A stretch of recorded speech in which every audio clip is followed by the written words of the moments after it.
Mas então o que é essa teologia própria? Que a Sara estava meio inquieta. Professor, o que é teologia própria? Né? Então, quando a gente fala de teologia, ó, teologia,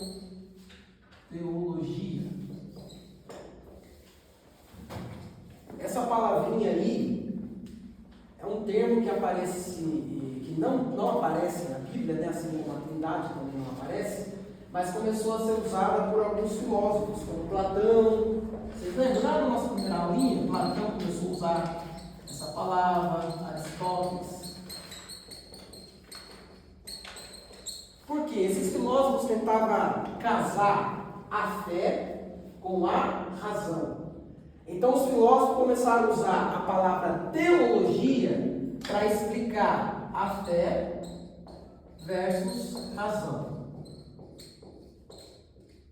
Aí que foi surgindo essa palavra teologia, porque teo vem de Deus, perfeito? E logia é estudo, perfeito? Então uma palavrinha grega que teos é Deus, logia, estudo. Então os filósofos começaram a utilizar essa palavrinha para poder casar entre fé e a razão. Até que um homem chamado Orígenes, alguém já ouviu falar de Orígenes?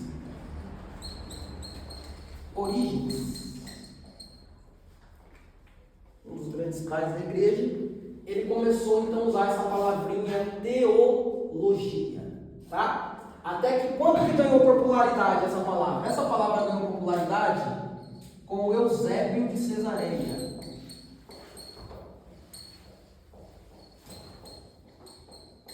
Aí sim a palavra teologia começou a se tornar popular e já estava comum no meio cristão. Então só foi a partir de Eusébio de Cesareia que a palavrinha teologia começou a ganhar popularidade. Tá? Então agora quando as pessoas falavam teologia, elas já sabiam que estavam falando ou da doutrina de Deus ou da explicação de fé versus razão. Perfeito? Se quer anotar, pode anotar. Então ganhou popularidade com Eusébio de Cesareia. Logia, você falou que era o quê? Logia é estudo no grego, tá?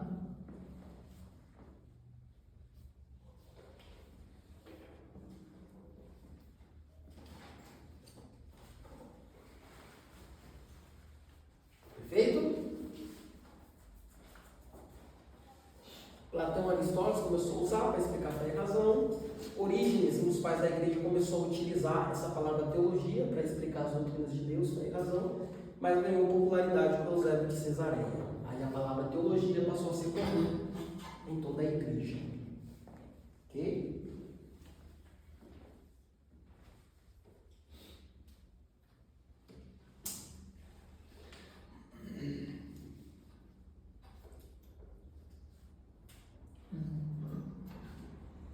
Mas vocês não concordam comigo que a palavra teologia então ficou muito abrangente? Por exemplo, teologia pode ser tanto para estudar sobre Deus, a doutrina de Deus, como também para estudar tudo que envolve a fé. Por exemplo, quando a gente fala de teologia, a gente vai ter o quê? Aula de cristologia, parapetologia, antropologia, escatologia. Porque teologia é tudo que estuda a fé, perfeito? Então ficou uma palavra um pouco abrangente, né? Tudo que é teologia, então é tudo que estuda a fé, tudo que estuda a Deus. Então, como que a gente vai chamar a matéria que vai estudar de fato Deus?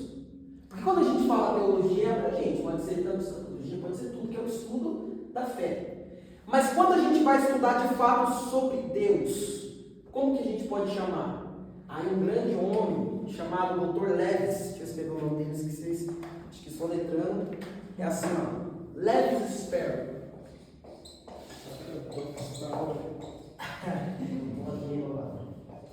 Eu vou bastante a língua. É o Dr. Levis Sperry. L-E-W-I-S. Sperry é S-P-E-R-R-Y. Levis Sperry. Dr. Levis Sperry. Aí ele conseguiu encontrar um termo para estudar de fato a doutrina de Deus. Então, para estudar a doutrina de Deus, o Dr. Levis Sperry falou assim: então vamos chamar de teontologia. Teontologia. logia. Teontologia. Quando você vê teontologia, você já sabe a diferença. Teontologia vai estudar a doutrina de Deus. Porque teologia pode ser tanto para a doutrina de Deus quanto para a ciência e fé, mas a teontologia você sabe que você vai estudar especificamente sobre Deus.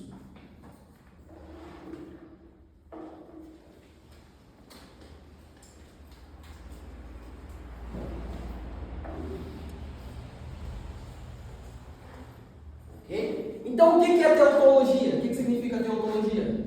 Estudar sobre Deus. Boa. Ou a doutrina de Deus. Então, teontologia é a doutrina de Deus, que também é conhecida como teologia própria. Entendeu? Então, o que é a teologia própria? A gente vai estudar sobre a doutrina de Deus, ou a teontologia. Por isso que nós chamamos de teologia própria, porque agora a gente vai estudar de fato sobre Deus. Quem é Deus? Quais são os atributos? De onde surgiu? Ele foi criado? Será que existe mesmo?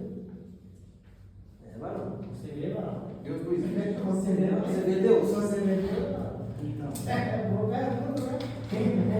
Então vocês entenderam agora o que é a teologia própria? É a mesma coisa que a teontologia. Então é a doutrina de Deus. Perfeito? Então, para começar a aula, gostaria de começar a aula fazendo uma perguntinha.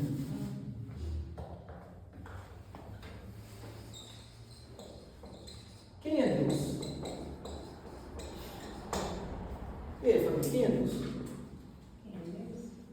Aquele que criou tudo. Aquele que criou tudo. E aí, Tati, quem que é Deus? Quem é Deus? Criador de todas as coisas. Criador de todas as coisas. E aí, Ana?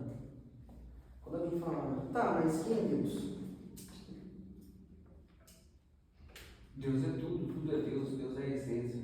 Deus é tudo, tudo é Deus. Ó, eu vou até anotar essa frase aqui, que ela é perigosa, hein? Tudo é Deus. Deus é tudo. Depois eu vou explicar por que eu anotei essa frase na vida, tá bom? E nem foi combinado, hein? Não combinei nem nada, né? Nossa, nem combinei nada, né? Mas depois eu vou explicar por quê, ó. Isso aqui é um pouco perigoso, a gente vai até tratar sobre isso hoje, olha só. Depois eu te mando o Pix lá.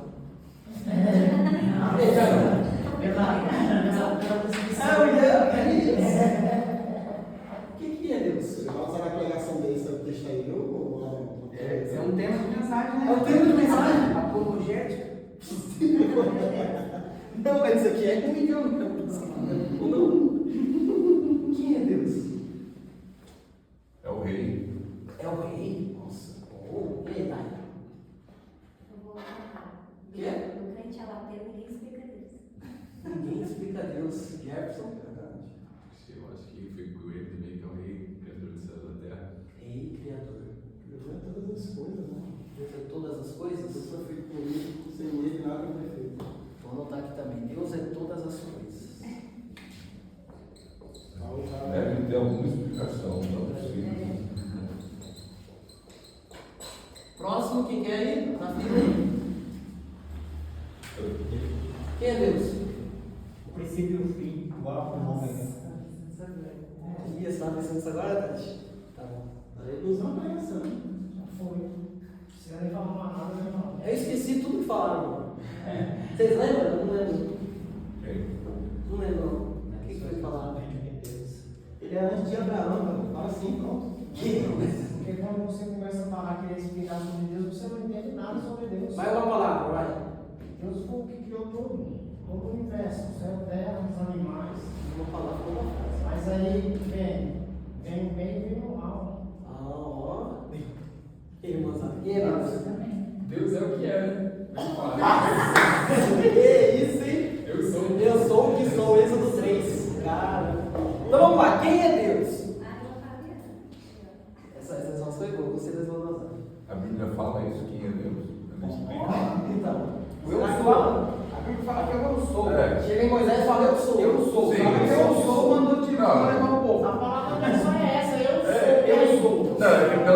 o mistério que você pôs aí, quem é Deus para todo mundo. ó. YHWH, não é? Que isso? Sabe por quê? Não. Por que eu vi hoje não? Porque era proibido falar as vogais por conta do respeito, então eles só colocaram isso na YHWH. Porque a palavra de Deus era tão forte que eles até tiraram as vogais, deixaram só as consoantes. Uau. Eles tinham muito respeito. Até para falar eles não falavam, só escreviam. Yahvé. Yahvé. Então vamos lá, quem é Deus? Vocês já viram uma escultura? Ah, mas só está gravando. Alguém tem internet aí? Procura assim no Google aí. Alguém tem internet? Procura assim o vazio da alma. O artista Romero Albert. O vazio da alma. Romero Albert. Eu ia trazer a imagem para esquecendo. Pesquisei. O vazio da alma, Romero Albert. Romero Albert. É uma escultura? É, uma escultura, isso mesmo. Nossa, que bicho feio. Deixa eu ver. É o próprio. Nossa, Jesus. Vocês já viram essa escultura aqui? O vazio da alma? Nunca viram? Você está precisando aí? Mostra já. Não precisa não. Não? Já viu? Já Já viu? Essa escultura aqui é do Romero Albert, o vazio da alma. Vazio da alma. Para retratar que todo ser humano tem um vazio dentro dele. Ou seja, todo mundo tem um vazio dentro de si do tamanho de Deus. Mas como pode um vazio do tamanho de Deus, se esse Deus é imensurável? E agora? Hein? Quando esse Romero Albert ele fez essa escultura, ele quis expressar um homem. Encontrou aí, mano? É um bichinho feio que tem um. Quando ele fez essa escultura, ele quis retratar um homem sozinho, com a cabeça baixa. Se vocês repararem, ele está com a cabeça baixa e tem um enorme buraco dentro dele. Por quê? Porque revela que todo mundo tem uma solidão dentro dele, tem um vazio dentro da alma dele, tem um buraco dentro dele. E por isso que o salmista vai dizer que a nossa alma anseia por Deus, assim como a corça. Por quê? Porque todo mundo, quero que vocês até anotem isso aí, todo mundo tem um vazio do tamanho de Deus.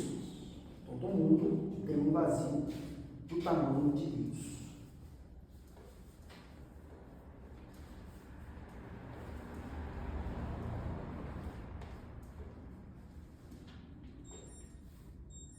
Olha, toma um remédio. E nós já vamos começar a nossa aula aqui expressando a nossa fraqueza, tá? Por que a nossa fraqueza? Porque a gente não consegue definir Deus. É impossível definir Deus. Não cabe o infinito definir o infinito. Eu ia escrever melhor vocês anotarem. Não cabe o infinito definir o infinito. Não cabe o infinito definir o infinito. Então aqui nós já começamos a nossa fraqueza aqui, que a gente não consegue definir Deus. Não cabe o finito, que somos nós, seres finitos, definir o infinito, porque Deus ele é infinito, ele é eterno. Então aqui nós já temos um ponto fraco. Quando vocês anotarem, eu já até. Filosófico, poético. Que isso? Aprendendo padrão mesmo nas frases aí, filosóficas. Padrão, quem mandou essa frase lá? Falei, mano, tô fazendo uma frase filosófica. Uma frase de efeito. Manda aí. Porém, então, ó, vamos lá. Não cabe o finito. Quem são os finitos? Nós. Quem é infinito? Deus. Porém, Deus se revelou através de uma pessoa. Que pessoa? Jesus. Jesus. Então, a gente pode aprender através de Jesus quem é Deus. Jesus pode nos dar algumas dicas a respeito de Deus. Então, primeira coisa que Jesus nos ensina a respeito deste Deus, que Deus, ele é um espírito. Um espírito pessoal. Então anota aí. Espírito pessoal. O que ele vai falar? Meu pai é espírito, ele adora aqueles que adoram o espírito e em verdade. Então, primeiro ponto. Deus, ele é um espírito pessoal. Anotem aí. A natureza de Deus é espírito pessoal. Natureza de Deus, espírito pessoal. Ok?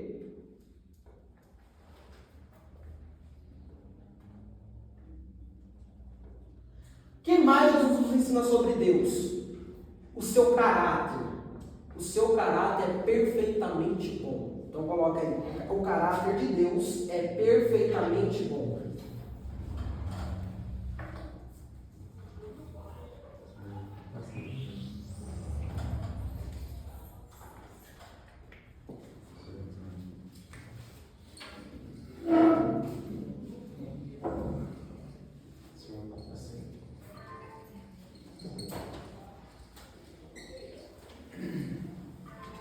Ok? E qual é a relação de Deus com o universo? Podemos ver em Jesus também. Que ele é o Criador. Criador de todas as coisas. Então, olha, através de Jesus a gente já tem aqui algumas noções a respeito de Deus. Primeiro, ele é um espírito pessoal, o seu caráter é perfeitamente bom, e a relação dele com o universo é que ele cria tudo. Ele é o criador de tudo. Então ele cria, sustenta e dirige. Coloque aí, cria, sustenta e dirige o universo.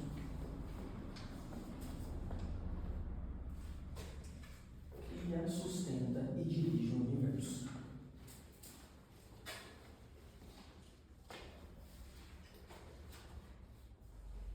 O que mais? Aqui, agora, ó, ele é santo. Ele é santo.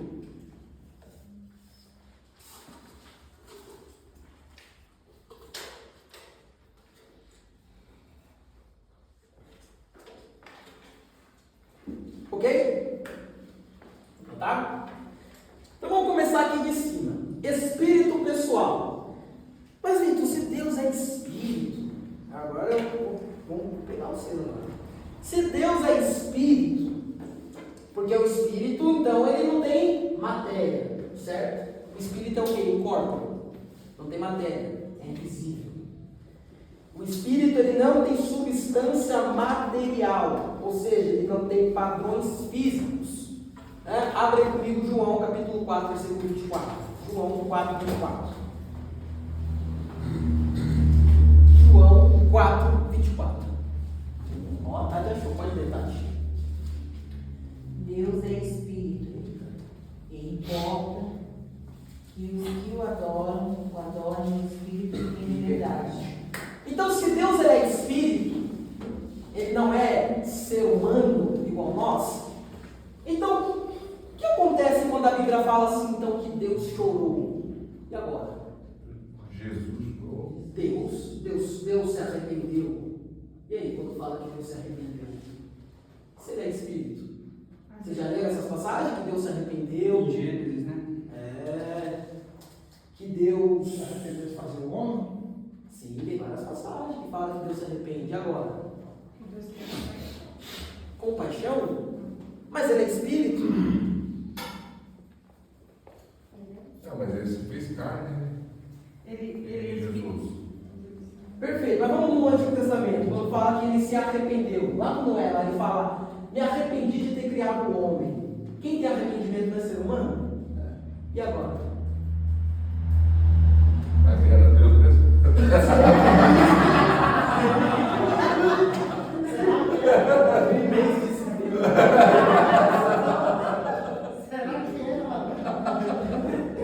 Então, como resolver essa questão? Deus se arrepende? E agora? Deus se arrepende? Acho que a gente estudou isso, né? Estudo na escola, no estudo. Arrependimento. De Gênesis, que o pastor falou, que não era arrependimento igual nós temos, né? Comentou. Mas é outro tipo de arrependimento, né? Aí. E aí, Deus se arrepende? E aí, Laia? Sim.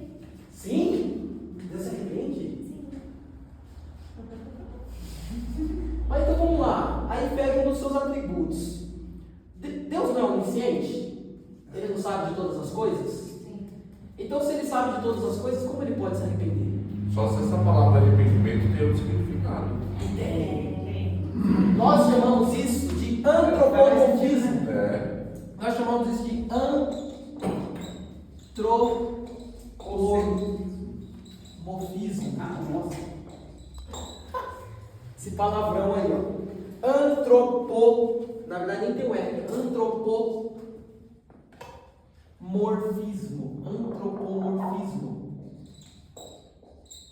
Antropomorfismo. Anota aí, Tati. Antropomorfismo. Que traduzido significa Nome estranho. Vou explicar. antropomorfismo. Só pela palavra, a Tati já colocou a mão na cabeça. Uma forma de pensamento comum, né? Chamada. Não. É. O antropomorfismo Trava-língua. é quando a gente atribui, ó, vou falar pausado para vocês anotar. Vocês querem que eu fale depois repito? Mas é quando a gente atribui características humanas a Deus. Ou seja, quando a gente coloca coisas finitas, humanas, para a gente conseguir compreender o infinito e o divino que é Deus. Então, quando fala Deus se arrependeu, não significa que Deus se arrependeu, Deus não se arrepende de nada, Ele é onisciente. Mas significa que para nós, seres finitos, conseguimos compreender o infinito, então a gente atribui características humanas a um ser infinito e a divindade que é Deus. Entendeu? Então não quer dizer que Deus se arrependeu. Não quer dizer que Deus voltou atrás da sua palavra. Não. Tudo isso é um antropomorfismo. Quando a gente atribui características humanas a Deus. Vocês entenderam o conceito? Agora eu vou falar para vocês anotarem. Então vamos lá. Antropomorfismo. Quando atribui características humanas a Deus. Quando atribui características humanas a Deus.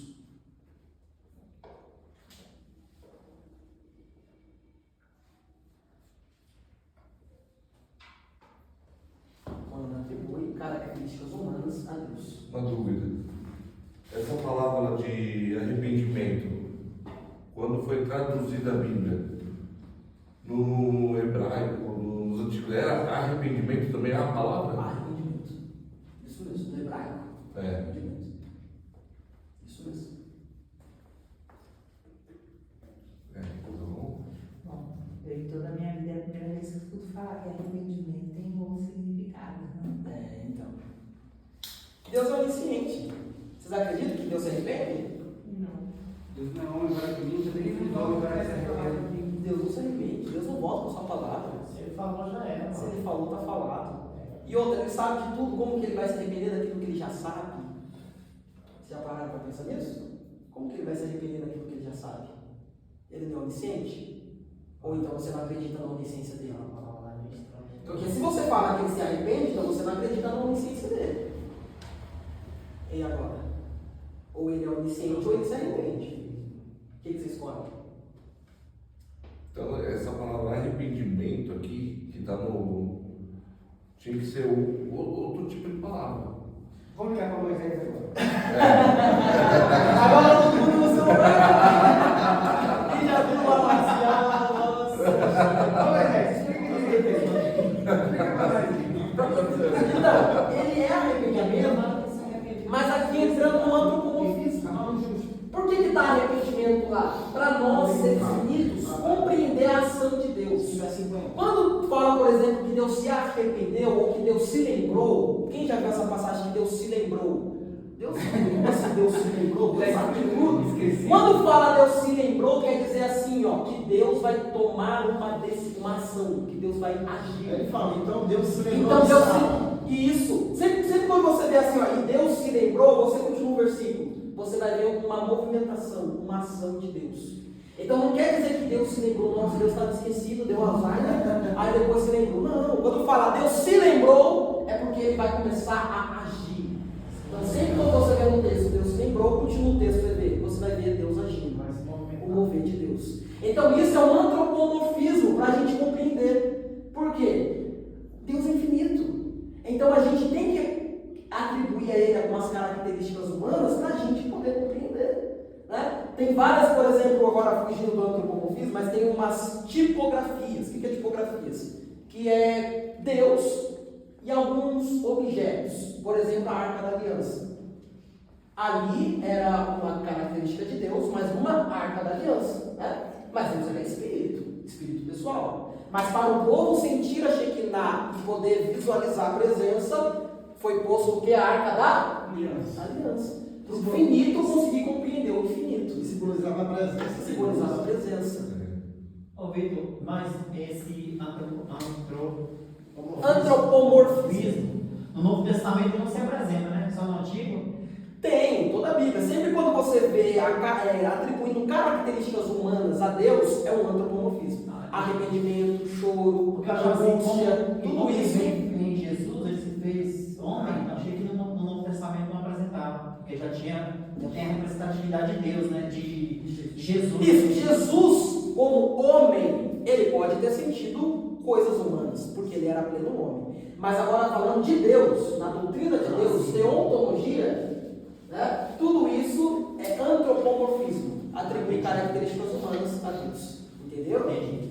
Meio complexo, né? Mas foi quando Abraão fala assim, mas se você tiver 50 justos lá, então eu não farei isso, né? É tipo Deus tomando a característica de Abraão. Não, Abraão, se tiver 10 justos lá, eu não vou acabar com a cidade. Mas se tiver só um, também.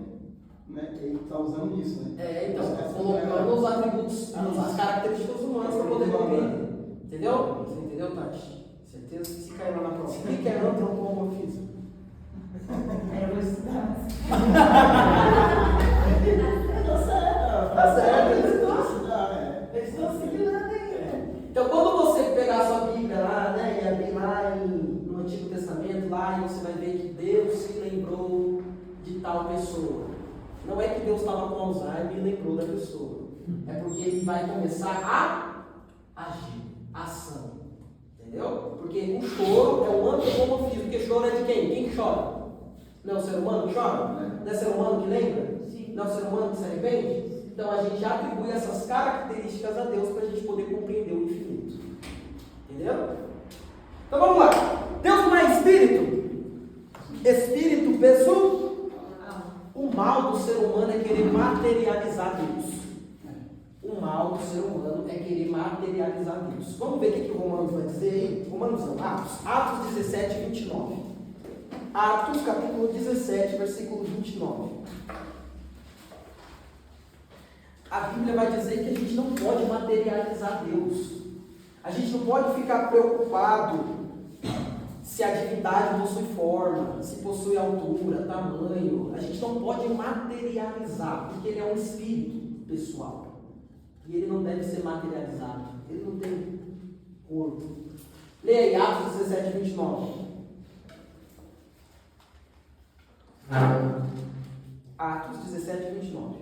Sendo nós, pois, geração de Deus, não havemos de cuidar que a divindade seja semelhante a ouro, prata, ou a pedra esculpida por artifício e imaginação dos homens. Eita, olha aí. Se você até colocava na Bíblia no seu Instagram assim. Qual que é o versículo? Atos 17, 29. Vai colocar, cara. Não devemos nos preocupar em. Ele fala caracterizar, qual é a palavra de Deus aí? Em atribuir?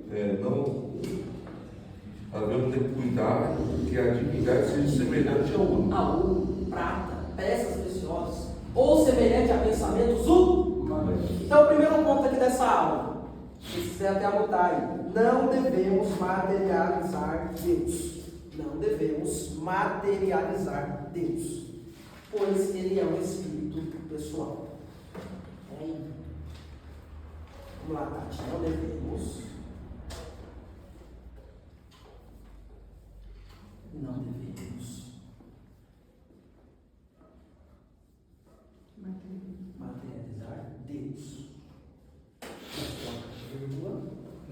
Pois Ele é um espírito pessoal. é espírito pessoal. Então, se ele é espírito, ele não está sujeito à matéria. Vocês concordam comigo, né? Espírito não tem matéria. E se ele não está sujeito à matéria, agora eu vou falar mais um palavrão aí. Ele é incomensurável. Alguém que ouviu essa palavra? Incomensurável. Eu vou escrever aqui para vocês. Ó. Incomensurável.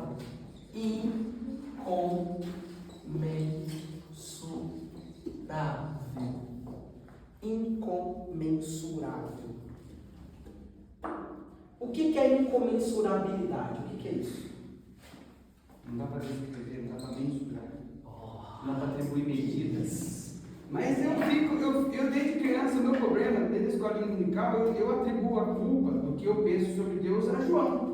Porque eu vou orar e desde adolescente, desde criança, eu imagino um velhão, barbona, cabelo branco. Porque Deus é velho, né? Cara, olha o concordando aí. Olha assim. Deus não é velho? Cabelão branco. Tá na Bíblia. Então não tem. Deus concordando assim. É, E aí, Deus é velho? Deus é velho? E agora, Deus é velho? O que você acha? quem não imaginou Deus já? Vai falar que não. Não pense no elefante rosa. Não pense no elefante rosa. Automaticamente seu cérebro. Mas dá pra imaginar Deus assim, igual aqueles Senhorzinho, filmes, tá? né? De pasto que tá passando, assim, Olha só. né? Mas agora. O cérebro da gente quer é da natureza. É normal, Por isso é normal. a idolatria. Acho isso a idolatria. Por isso a católica tem que ter um Jesus mais satisfeito. É normal o ser humano materializar, de fato, é normal. Mas é legal aprender que não se deve, porque você tem que lutar Não é com isso, não se deve. Não se deve. Até Atos 17, 29 deixa claro. E eu não conhecia esse versículo. Deus é velho. Primeiro ponto, Deus não é velho. Você concordou? Tá gravado.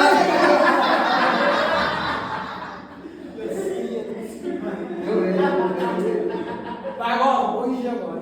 Por que Deus não é velho? Primeiro ponto, um dos seus atributos é eternidade. Ou seja, se ele é eterno, ele não está limitado ao tempo. Ele é Senhor. Ele é atemporal. Eita glória. Para ele não tem passado, não tem presente, não tem futuro. Porque ele vive a eternidade. Né? Isaías vai dizer que ele é o pai Da eternidade. Eita. Então, se a eternidade é eterna, então imagina o pai.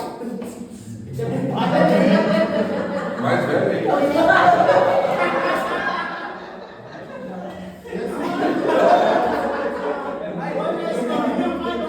Esse é o vô. Mas então, segundo o antropomorfismo, Deus se revelou a João daquela forma para João conseguir entender alguma coisa. É isso mesmo. Nossa, agora calma. Vai, Não entendeu, não. agora entendi. Entenderam? Por quê? Deus é infinito. Você acha mesmo que João vai conseguir ver a infinitabilidade de Deus? É impossível. Impossível ver Deus plenamente. Ele falou para Moisés como Moisés. Ele falou, Moisés, você só vai ver aqui ó, de costas, porque você vê minha face com monte. Você não vê. E Moisés falou, não, eu quero ver. Sabe o que é o pior? Que tem gente que fica e fala, nossa, eu fui lá no inferno, vi o Satanás, depois subir no céu e vi Deus. Aí fala, rapaz, tu viu? No mesmo dia. Moisés não conseguiu ver, João teve que colocar seu rosto no posto, porque a glória era tão grande. Imagina se você fosse ver Deus aí do lado. É isso que que nem eu falei, eu não sou muito fã de ler, eu leio assim. Mas tem dois livros que falam realmente o que você acabou de falar, que é Divina Revelação do Céu e Divina Revelação do Inferno. Eu estou assistindo o filme do Resident Evil. Fala sobre isso, que Deus pegou a mulher em espírito, levou até o inferno, mostrou lá o inferno, levou até o céu, e aquilo ali, eu como ser humano, me chamou a atenção de uma forma diferente, entendeu? Falei, eu não quero ir para o inferno, eu quero ir para o céu, de acordo com o livro que eu li. Você deu. Agora não vê. Não tem como, Deus é infinito, né? Não tem como a gente ver Deus. Então o que acontece quando João vê Deus lá na ilha de Patmos? É o antropomorfismo. físico. Para ele compreender o infinito. Perfeito? Então vamos lá. O que é incomensurabilidade? Incomensurável. O que é incomensurável? É infinito. Infinito. Então, ou seja, Deus não tem forma, não é possível medir, pesar, fazer cálculo, né? Você faz matemática e faz o Bhaskara, delta ao quadrado, não tem como. Não tem como você mensurar nenhuma medida, nenhuma ideia, não tem como você saber nem um terço da grandiosidade de Deus, porque Ele é incomensurável, infinito. Perfeito? Então não tem como medir, não tem como pesar, não tem como fazer cálculo, não tem como É um fazer limite infinito, né? é infinito. Nossa, eu vi um vídeo tão legal, depois eu mando pra vocês lá explicando o infinito. É bem legal. Ele fez uma comparação do hotel infinito. Vamos É lá. grande que não se possui limite infinito. Pode ser. Ficou bom. Ficou bom. Não ficou tão filosófico, né, Adão? Mas tem uma palavra para isso aí também. Exageradamente grande não possui limite infinito. Exageradamente grande que não possui limite infinito. Ou que possui limite. Ah, tá. Não possui limite infinito. Bom, pode ser, né? Oh, que isso. Nossa. Essa frase. Isso. Hoje está querendo pegar o guarda-não? Então, se ele é espírito, ele é incomensurável e ele também é invisível. Invisível. Incomensurável e invisível.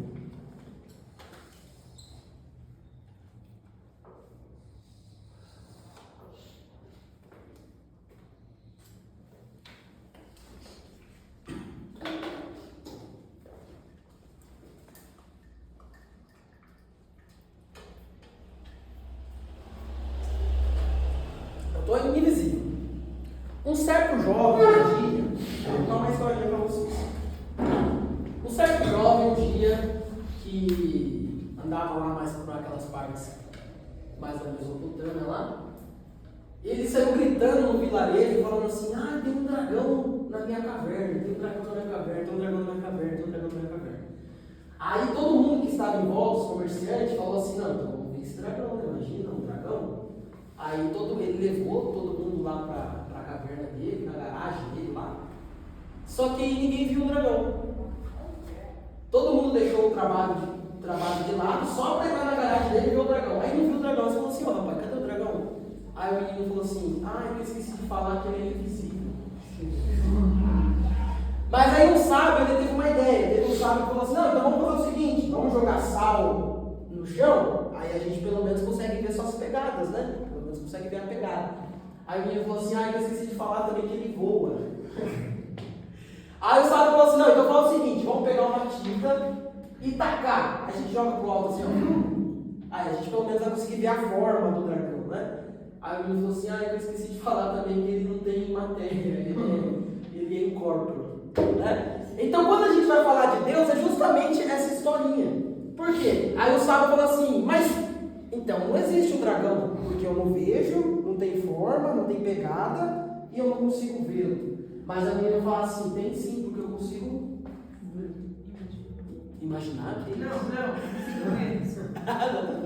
Aí a menina fala assim: não, tem sim um dragão, tem sim. Porque eu já tive experiências, eu já senti, eu sei que ele existe. Então quando a gente vai falar de Deus, é basicamente a mesma coisa. Ele é invisível, ele não tem corpo, ele é imensurável, mas a gente sabe que ele existe. Por quê? Através, de experiências. Quer ver? Abre comigo. Fugiu o texto? Fugiu o texto. Abre Atos 16. Atos 16, versículo 11.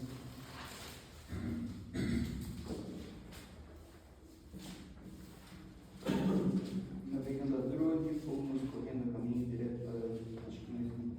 Então. Enfim. Depois eu vejo lá e esqueci de fugir. Mas então qual que é a grande grande questão? A grande questão é que a gente quer provar Deus com provas materiais e físicas, que nem o sábio. A gente quer provar Deus o quê? Jogando a tinta, jogando a pegada do sal para a gente ver a pegada dele. Mas a gente esquece que não conseguimos saber a existência de Deus somente com as nossas experiências. Então, se você quiser anotar aí, tá? O grande problema, coloca aí, o grande problema é querer provar Deus. O grande problema é querer provar Deus com provas materiais e físicas. O grande problema é querer provar Deus com provas materiais e físicas.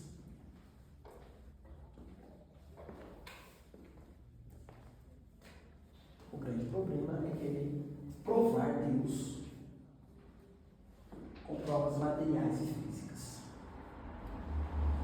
Isso muitas vezes a gente vai dizer que eles não acreditam em Deus porque eles não tiveram essas experiências com Deus.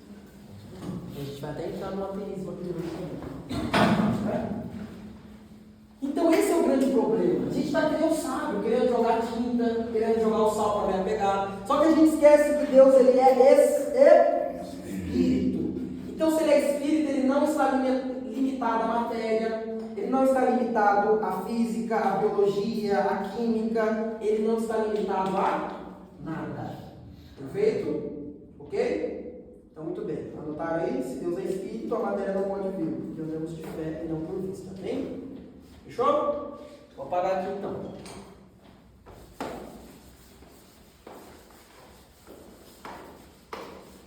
A gente pode entender também quem é Deus como o vento, né? Como o vento? É, porque a gente não vê o vento, mas ele sente. Ele sente a presença do vento. Deus é a mesma coisa, a gente não vê, mas se a gente for buscá-la, a gente vai encontrar. Legal. Certamente. É um pouco perigoso, mas pode ser. Eu vou explicar por que é perigoso. Vai entrar nessas mesmas frases que falou no começo. Por isso que eu não tenho tempo. Buscar Deus? Não, de comparar Deus com o vento. Ah, entendi. Ah, Deus é tudo, tudo é Deus. Deus é tudo é Deus. A gente vai entrar nessa parte. Então. Por que eu anotei essas frases? Por que é perigoso? Você vai entender. Então vamos lá. Leia para nós o primeiro versículo da Bíblia. No princípio que Deus os céus e a terra. Gênesis 1. No princípio. Leia para nós aí. Tá, mas Gênesis 1, você sabe? Criou Deus, os céus e Bereshit bara Elohim. No princípio criou Deus.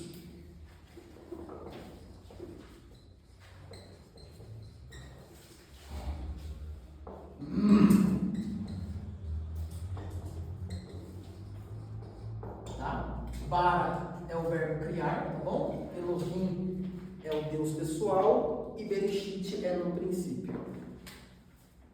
Aqui é no hebraico, tá? Bara é criar. Hebraico.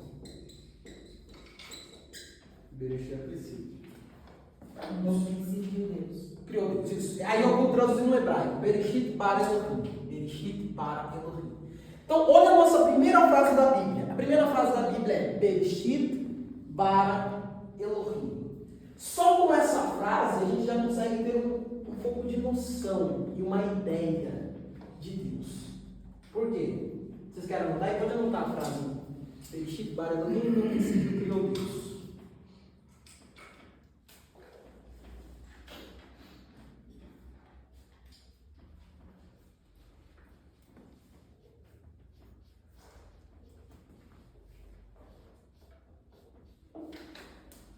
Fechou? É bem verdade que nós todos somos criacionistas, né? Nós acreditamos que Deus criou os céus e a terra. Ninguém aqui acredita na evolução de Darwin, não, né? Do Big Bang, alguém acredita que? Amém. Criacionistas. No princípio criou Deus. Mas, geralmente, a gente sempre pega essa palavra Bereshit e sempre vê ela como no princípio, não é? Geralmente, no princípio.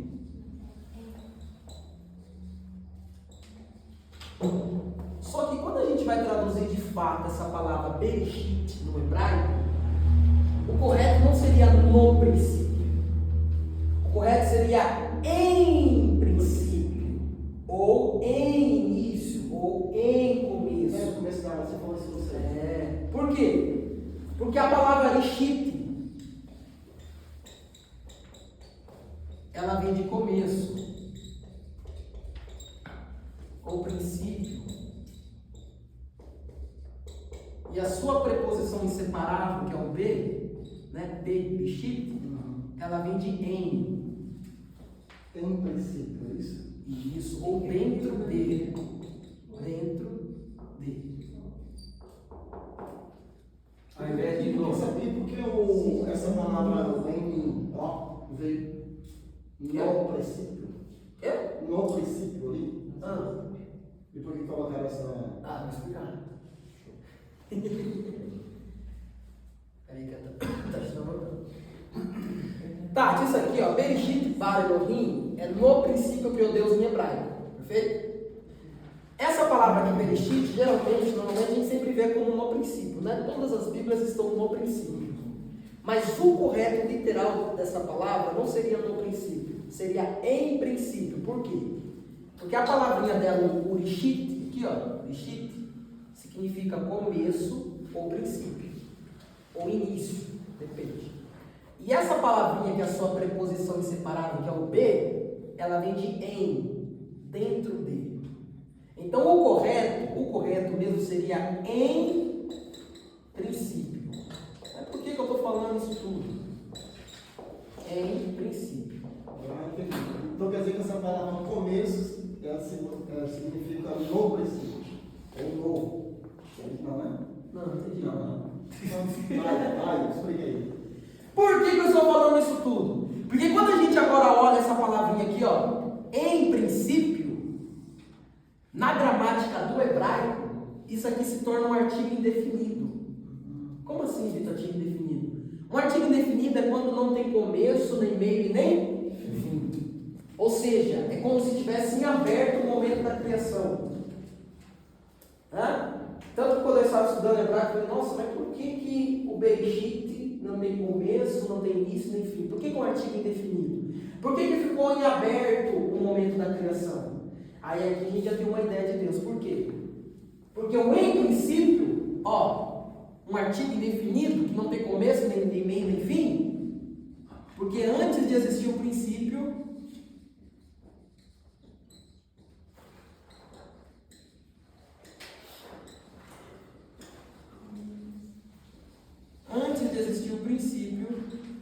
Deus já era Deus.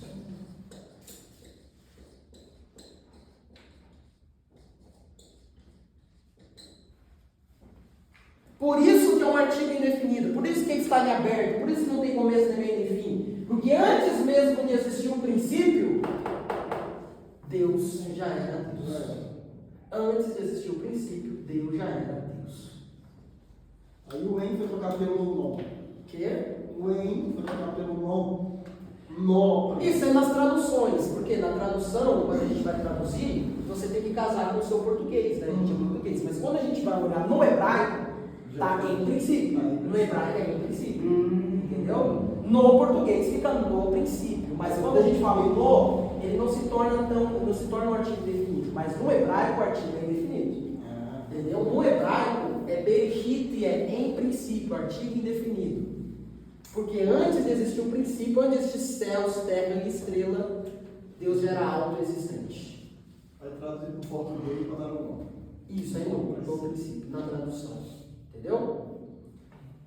Por isso que Isaías vai dizer, Isaías capítulo 43, versículo 13: antes que houvesse dia, eu sou. Salmos vai dizer assim, ó, antes que os montes se formassem, tu já eras Deus.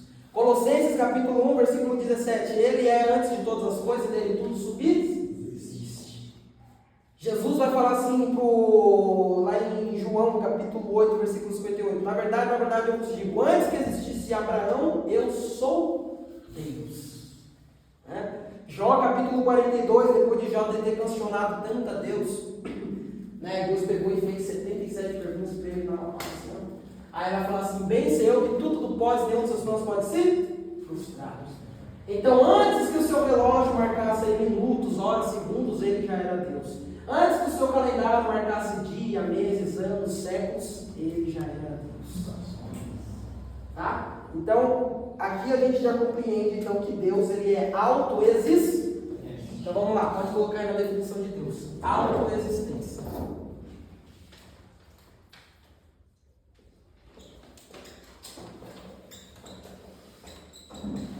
Autoexistente.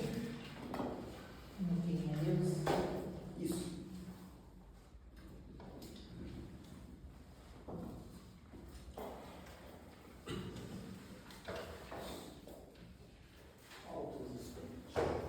Ele é autoexistente, tá? E o que fica claro então aqui com Bereshit Bara Elohim? Que antes então que o universo existia, ele já existia. Então Deus não é dependente do universo, mas o universo é dependente de Deus.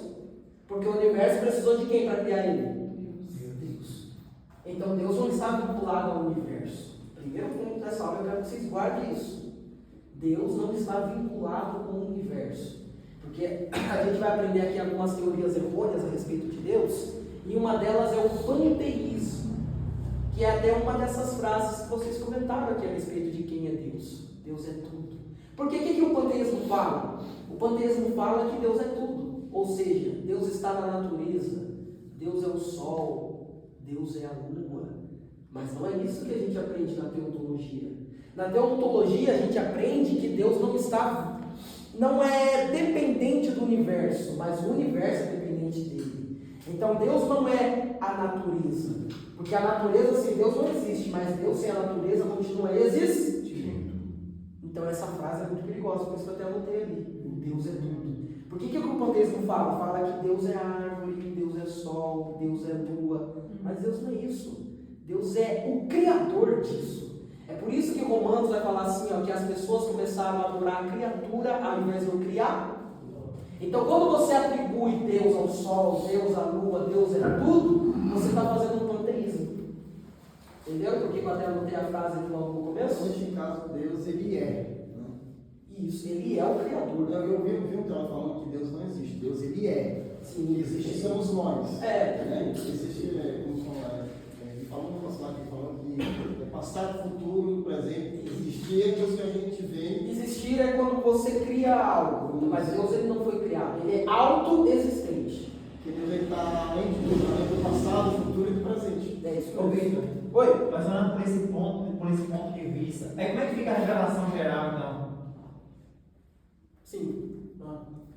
Olhando por esse ponto que nós não podemos assimilar as coisas, a natureza com Deus. A revelação geral fala que tudo proclama a glória de Deus. A sua glória, não ele. O sol proclama a glória dele. A lua proclama a glória dele. Porque você olha e você sabe que tem um Criador. Mas o que o panteísmo fala? O panteísmo fala que o sol é Deus. A lua é Deus. A árvore é Deus. A natureza é Deus. É isso que o panteísmo pega. Entendeu? Mas aí a revelação geral mostra o quê? Que tudo foi criado por ele, por isso que tudo proclama a glória dele, tudo glorifica ele. Entendeu? Tudo obedece a ele. Oi? Tudo obedece a ele. E tudo obedece a ele. Deus ele é independente da natureza, ele é independente do sol. Se o sol não existe, Deus continua existindo. Se a lua não existe, Deus continua existindo. Mas o sol sem Deus não existe. Até porque a gente não pode prender Deus na terra, né? Ele chama cada estrela pelo nome, ela vem. Olha aí. Olha o tamanho do universo. Isaías vai dizer que a terra é o escabelo dos seus pés. Sabe qual que é o hobby de Deus? Ele fica sentado no globo da terra e fica contando assim, falando, vem estrela, vem se apressar do seu Deus. Olha Imaginar um Deus que sabe cada fio do nosso cabelo, que não tem como. E vocês sabem quantas estrelas existem no universo? Vocês sabem quantas estrelas existem? Quanto, Tati? Chuta. Não, nunca Tem umas oito. tem que contar. Já tentei essa pergunta. E aí, Magia, quantas estrelas existem no universo? Você tem cara que elas contas, sabe? Vem cá, pega aqui, sai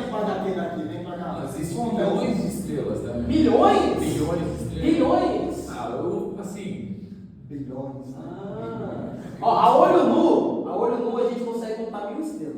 A olho nu, contando assim, ó. E aí nasce umas coisas mas ninguém quer. No binóculo Galileu, a gente consegue contar 30.000 estrelas. E o Hubble?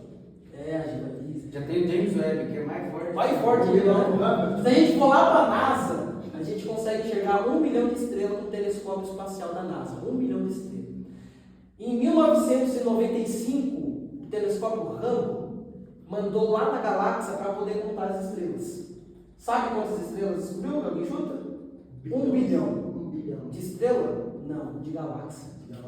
Porque cada galáxia tinha 1 bilhão de estrelas. Não tem como. E detalhe, o telescópio Hubble ele só foi para uma parte da galáxia. Então só nessa parte ele descobriu 1 bilhão, então imagina outra parte. Em cada galáxia tinha 1 bilhão de estrelas. Então se você quiser saber quantas estrelas tem no universo, você tem que fazer 1 bilhão vezes 1 bilhão. Não tem como. Isso só de uma parte, porque ainda tem a outra. Isso aí você vai chegar em um número de quadrilhões, trilhões de sinais. Muito mais. Muito mais. Vai chegar no ponto que você não consegue somar mais. Uma pergunta que um pastor, ele ministrou até na igreja assim. A gente não tem como nós definir o tamanho do universo. Isso aí. Aí ele falou assim, você acha que o Deus ele só fez a Terra? Um exemplo assim, daqui, se você pegar o foguete vai andar milhões de anos aí, pode ter tipo outra Terra. Do lado, outra Terra. Você está entendendo? É uma teoria, né? Ele falou assim, ó, Deus não ia se. Ele falou até assim, justo de criar uma terra só. Era pastor?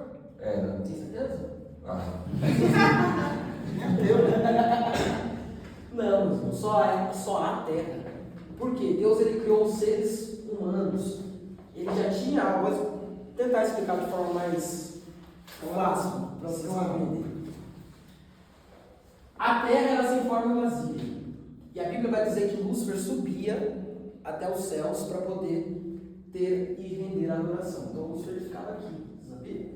E subia até os céus. Isaías, capítulo, fugiu a memória, mas Ezequiel e Isaías vai falar a respeito de Lúcifer. Mas o que acontece? Lúcifer tem que ser. Aí o Lúcifer,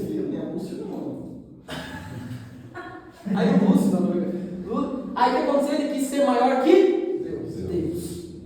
Né? Aí Deus falou e já deu uma sentença para ele. Mas isso aí foi só o pensamento que ele falou, né? Sim, mas ele quis ser maior. Deus deu uma sentença. E por que a sentença de Lúcifer foi diferente da nossa? Porque Lúcifer, ele é diferente de nós. Ele já era uma divindade, ele era um anjo. É por isso que quando Deus vai criar o homem, ele vai falar assim, faremos ele menor do que eles. Eles quem? Do que o anjo. A gente foi criado menor do que o anjo. Por quê? Se caso a gente cair, a gente ia conseguir ter uma redenção. Algo diferente que Lúcifer não tinha. Entendeu? É por isso que então Deus criou o homem menor do que os anjos. E por que eu acredito que só a terra? Porque Deus ele colocou o homem na onde? Na terra. Aqui. Então só a vida aqui. Não tem essa de ter outras, ou tem o ET lá em Marte, tem Os marcianos.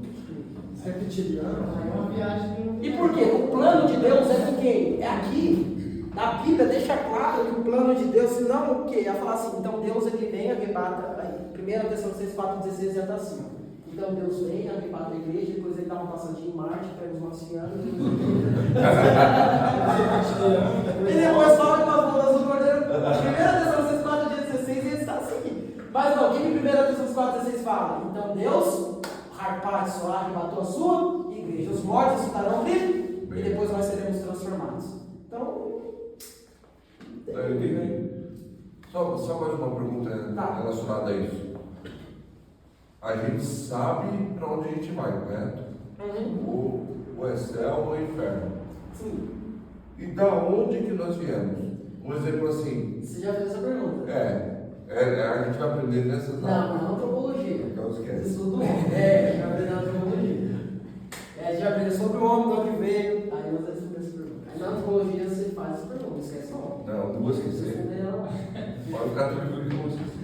Que é verdade, você não esqueceu, não. É a terceira vez que pergunta. Então vamos lá. Êxodo 3,24, abre aí. Êxodo 3,14. Êxodo 3,14.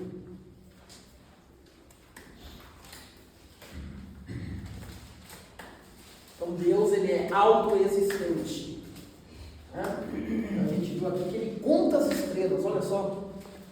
A terra é os cabelos dos seus pés. Ele senta no topo da terra e fica contando os trilhões e bilhões e quadrilhões de estrelas. Né?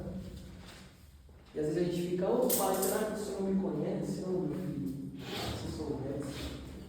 Vai ministrar. Olha isso. Você já até marcou para pregar essa mensagem. Pode ler, Tati.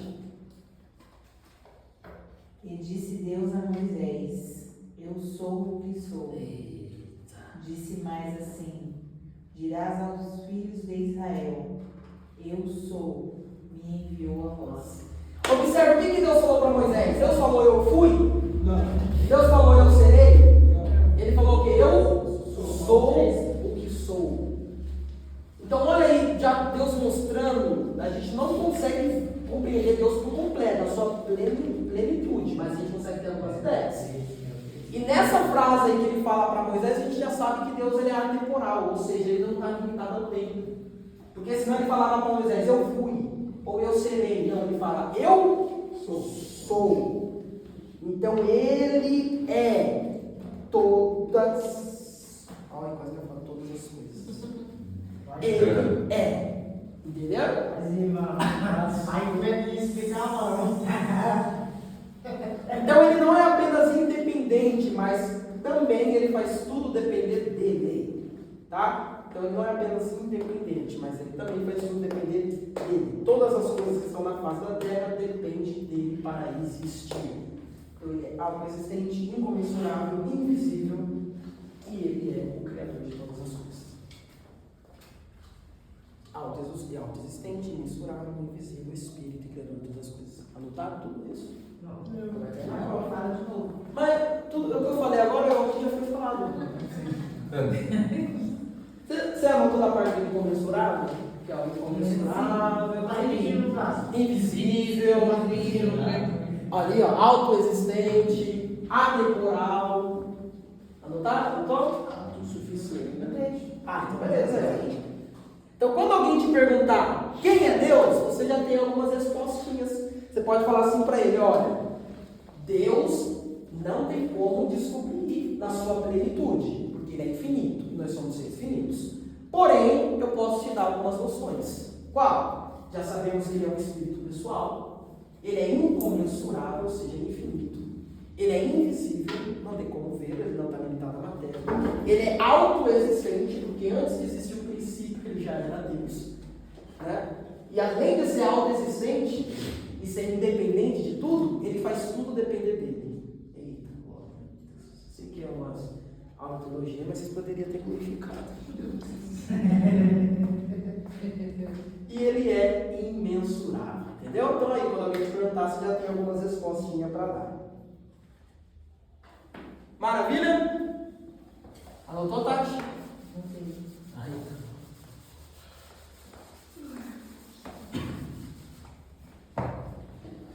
então vamos ver algumas teorias errôneas sobre a existência de Deus. Coloca aí, teorias errôneas sobre a existência de Deus. Teorias errôneas sobre a existência de Deus.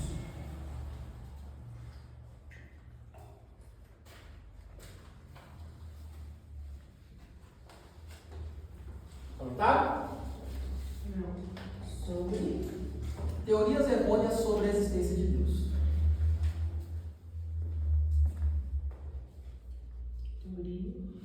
Teorias errôneas sobre a existência de Deus. O primeiro clássico, vocês conhecem muito bem, que é o ateísmo. O ateu, né? O ateu, ele consiste na negação absoluta de Deus. Consiste na negação absoluta de Deus.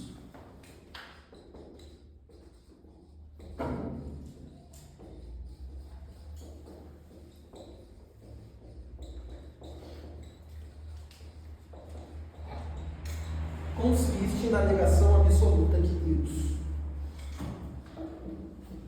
Consiste na negação absoluta de Deus. Então, sempre quando você for falar com um ateu, ele vai querer provar para você que Deus não existe. Esse é o ateu. Ele vai fazer uma alegação absoluta a respeito de Deus. Mas eu costumo dizer, eu acho que vocês já ouviram falando isso, não existe ateu. Não existe ateu. É que vocês não existe ateu. Ah, você fechou a porta? Não, existe quem? Ah, tá. Que susto. Tá lavando. Eu falei, meu Deus, não fechou a porta. Tá na casa dele? Tá chegando na casa dele? Eu pensei, eu falei, você foi no banheiro, não fechou a porta. Ele tá gravando ainda, é só mudou o barulho. Eu fiquei, meu Deus.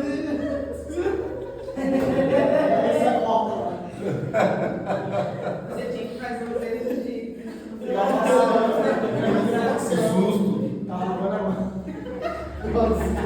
Não, e a família tava bem na frente, eu falei, você fechou. Pegadinha no banana. Vamos lá. Você fez de graça. Fez de graça. Agora você pegou um susto, hein, Marão? Na próxima fala, vou lavar a mão. Você colocou no banheiro, deixa eu pôr a cabeça. Vamos lá, o ateísmo ele consiste na negação absoluta de Deus. E por que eu falo que não existe ateu? Porque por mais tolo que esse ateu seja, né, que ele vai falar, não é Deus.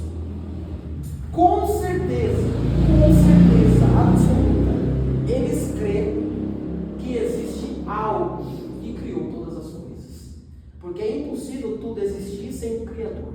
Então, por mais ateu que o cara seja, todo que ele fala que não é Deus, pode ter certeza que ele crê em uma divindade, em algo superior. Por mais que não seja o Deus que a gente tem, mas ele acredita que há algo por detrás que criou todas as coisas. Perfeito? Então, por mais ateu que ele seja, ele tem dentro de si uma ideia de um Deus. Ok? É igual aquele meme lá do cara lá, o cara fala assim, quando foi que as pirâmides existiram? É milhares de anos, antes de Cristo. É isso, não pegou na... Ah, pegou na curva, né? Antes do quê? Antes de Cristo. Não, tem que você falar isso, pegar aí, bateu bem rapidinho. E eu costumo falar que você tem que ter mais fé para ser ateu do que para ser cristão, acredita? Porque para você ter fé que tudo surgiu do nada, você tem muita fé, cara. Você tem mais fé do que o cristão. Porque você acreditar que tudo surgiu do nada, para você ser ateu, você tem que ter mais fé do que o cristão. É mais fácil você acreditar que foi Deus que criou todas as coisas do que o universo em perfeito estado surgiu do nada. Foi, né? Então, imagina o ateu, Big Bang. Perfeito? Então, o ateu é isso, tá? Consiste na negação absoluta de Deus. Um dos seus grandes que promoveu bastante o ateísmo é o Karl Marx. Você já ouviu falar do Karl Marx? Karl Marx. Marxismo. Marxismo. A galera da esquerda. É isso. Tá falando vermelho. E um grande filósofo. Ah, você quer que eu troque a cor? Karl Marx. Tem muito pequenininho, Vitor. É que tem mais coisa. É que o quadro também não ajuda. Karl. Mas olha pra aqui, vou colocar mais maior. Não, vamos sim, vamos fazer. Tá bom, ok, isso, hein? É melhor que... E o outro é um grande filósofo. Você já ouviu falar dele? O Nietzsche. Quem já ouviu falar do Nietzsche? Só do expulso. Friedrich Nietzsche.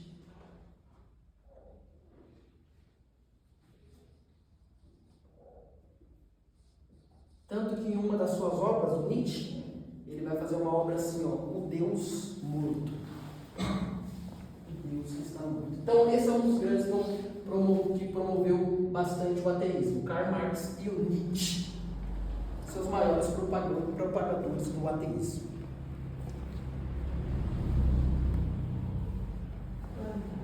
Tá? Então por que o ateu ele nega a existência de Deus? Porque o ateu ele nega esse conceito de Deus por não ser capaz de descobrir no universo material a existência de Deus. Porque o ateu ele tenta, que nem aquele sapo lá na garagem. Se ele não consegue provar de forma material e visível, então ele contesta e fala, o dragão na garagem não existe. Por quê? Ele tenta provar com a tinta, ele tenta provar com sal e não tem nenhuma prova material. E o ateu ele procura essa prova material e ele não encontra porque Deus é espírito. Então, como ele não consegue provar de forma material o Deus que ele tanto procura, então aí ele atesta e fala que Deus não existe. Tá? Então esse é o ateísmo. Ok? Qual que é o segundo? A segunda teoria é o politeísmo. Mais uma teoria errônea a respeito de Deus. Politeísmo.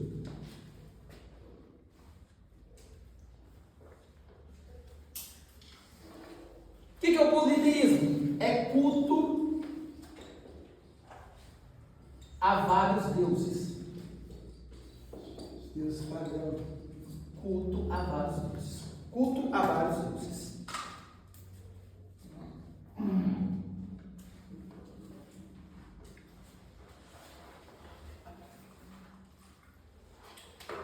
Culto a vários deuses. Tá? Politeísmo. Tá? O politeísmo era muito comum, tá? Nas religiões antigas. Porque eles trazem uma ideia de um ou mais deuses finitos. Enquanto o nosso Deus ele é infinito, o politeísmo traz vários deuses finitos. Porque qual que é a questão aqui? Eu estava até lendo um livro hoje. Eu acho que a gente quer esse livro para vocês. O Fator Melquisedeque. Muito bom. Pode ler, pode comprar. O Fator Melquisedeque. O Fator Melquisedeque, o que ele vai dizer a respeito do politeísmo? Eu achei excelente. Ele vai dizer assim que o politeísmo tem, porque é uma lacuna que o homem encontra de atribuir a vários deuses finitos uma lacuna infinita deixada por Deus. Então, ou seja, como Deus ele é infinito, eles atribuem a vários deuses finitos para conseguir suprir essa lacuna. Só que nunca vai conseguir suprir, porque Deus é infinito. Então, aí que surge o politeísmo. Vários deuses finitos, vários deuses finitos. Então, para cada necessidade, um Deus. Eu preciso disso, um Deus. Preciso daquilo, um Deus. Preciso daquilo, um Deus. Preciso daquilo, um Deus. E aí vai surgindo vários deuses, porque nunca vai suprir a infinitabilidade de Deus Todo-Poderoso. Não, é top. Pode comprar, falar das ideias, vocês vão. Então vamos lá. Na Índia, vocês acreditam que na Índia existe cerca de 13 milhões de deuses? Vocês acreditam? Na Índia tem cerca de 13 milhões de deuses. Lá até a vaca é adorada. Assim, quando a vaca para assim no meio, não pode parar ninguém. Não pode. Trânsito Até a vaquinha lá tem.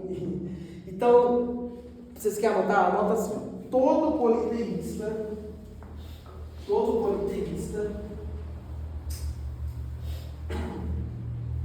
tem a ideia de um Deus. Todo politeísta tem a ideia de um Deus.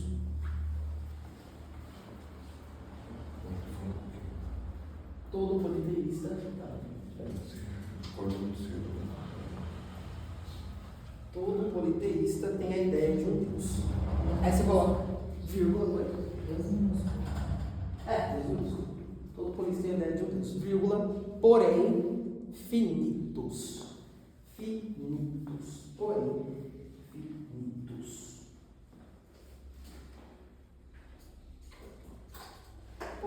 finitos. Tá? E por que então essa teoria é errônea? Porque ela tenta negar o Deus das nossas Sagradas Escrituras. Ela tenta negar o Deus Todo-Poderoso e atribuir isso a outros deuses finitos. Mas Deus ele não é finito, Deus ele é infinito. Vocês lembram quando Deus chama Abraão lá em Gênesis capítulo 12? Vocês lembram? Abraão, ele estava ali na Mesopotâmia antiga, que hoje em dia ali é a Babilônia, onde é a antiga Babilônia. E ali onde Abraão estava, junto com seu pai Terá, era um povo pagão, de vários deuses, era um povo politeísta. E eu gosto dessa ideia que Deus faz, porque qual que é a primeira coisa que Deus fala para Abraão? Vocês lembram? Sai da tua terra e da tua terra. Por quê? Abraão estava em um movimento politeísta, cultura de vários deuses. Aí Deus faz o quê? Sai.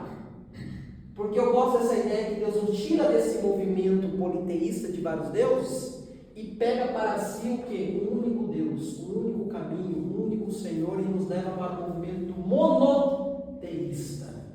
Um único Deus. Então qual é a diferença aqui de politeísmo? Monoteísmo, que é um único Deus, um único Deus Todo-Poderoso. Então a diferença de politeísmo, que é culto a vários deuses, a gente tem o monoteísmo, que é o culto ao único Deus. E é isso que Deus fez para Abraão. Abraão, sai da sua terra, sai desse ambiente politeísta, porque agora eu vou te mostrar o único Deus verdadeiro. Meu Deus do céu.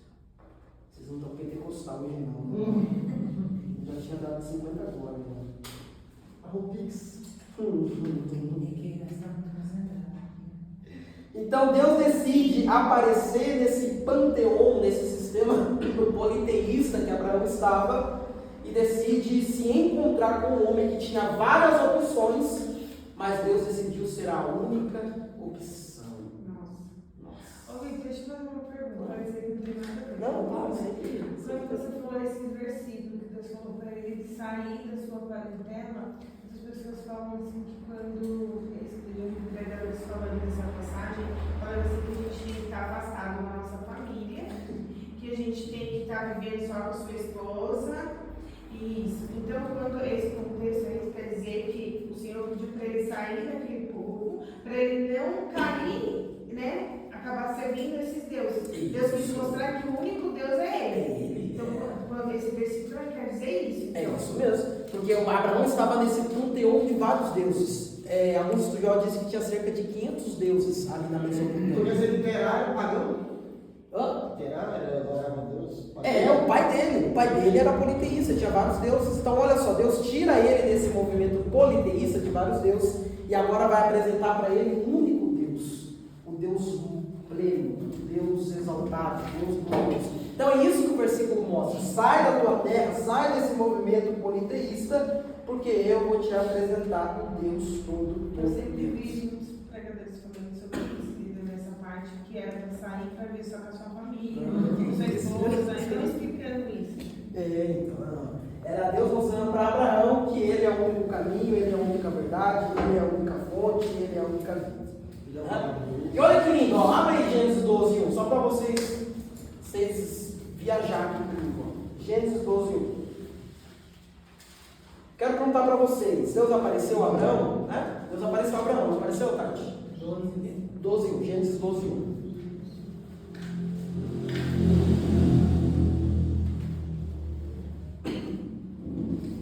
Deus apareceu para Abraão. Deus apareceu para Abraão, né, Dai? Deus apareceu para Abraão? Deus apareceu para Abraão? Deus apareceu para Abraão? Não? Por quê? Porque é aquela questão que nós estávamos estudando agora, acho que é uma simbologia. Ah, sim, legal. Mas aí, Deus apareceu ou não? Não, pessoalmente assim não, pelo Espírito. Viva a voz de Deus. Se eu falar para vocês que Deus não apareceu para Abraão, lê o texto. Lê, pode ler. Deus não apareceu para Abraão. Lê o texto. Gênesis 12:1. Então o Senhor veio a Abraão e lhe ordenou: sai da tua terra, da tua parentela e da casa do teu pai, e dirige-te à terra que te indicarei. Lê a sua tradução agora, então. Ora, o Senhor disse a... Tipo o quê? O Senhor fez o quê? Ora, o Senhor disse... Disse. Então o Senhor não aparece, ele fala. Ele fala para Abraão. Pega a senha. Por quê? Era Deus mostrando para Abraão, falando: olha, Abraão, eu não vou aparecer para você, porque você já está acostumado a ver deuses, porque você está no movimento politeísta. Você vê vários deuses. Se eu aparecer, você é apenas mais uma divindade. Então eu vou fazer aquilo que os outros não fazem. Eu vou falar. Nossa. Deus do céu. É mais profundo. Porque eles têm boca, mas não falam. Eles têm ouvido, mas não ouvem. Eles têm pé, mas não andam. Eles têm mão, mas não tocam. É por isso que Deus não aparece para Abraão. Ele fala: Abraão, nesse seu movimento politeísta aí, se eu aparecer, vai ser apenas mais uma divindade. Então eu vou falar. Deus. Então esse é o nosso Deus.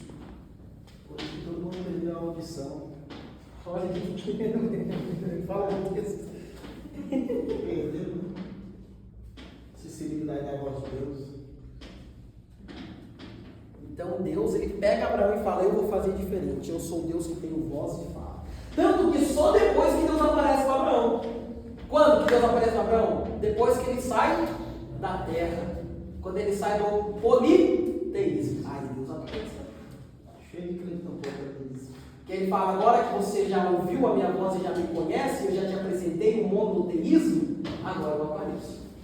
E é por isso que a gente não vive por vista, a gente vive por fé. Porque o que é fé? O que é fé, meu irmão? O fundamento das coisas que nós vivemos vai ser esse pé. Fé é eu pisar no chão sem ter um chão. É eu pisar sem saber que tem um chão, mas eu sei que eu piso porque eu sei que Deus vai colocar o chão. Gente, agora. Fé é as coisas imensuráveis, você acreditar. E é por isso que então nós não acreditamos por vista, não temos fé por vista, mas nós temos fé. Não temos fé por vista, mas temos a fé que, nossa, a capacidade daquilo que foi falado, né? É isso aí, então. É isso aí. Chegou a frase. Enganchou também. Amém? Vamos, próximo.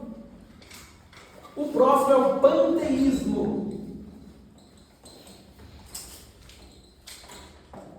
Panteísmo.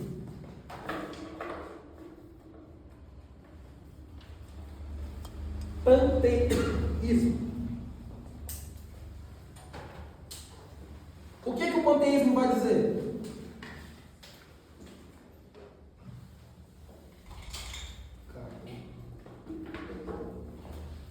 A frase do panteísmo é essa aqui, ó. Tudo é Deus.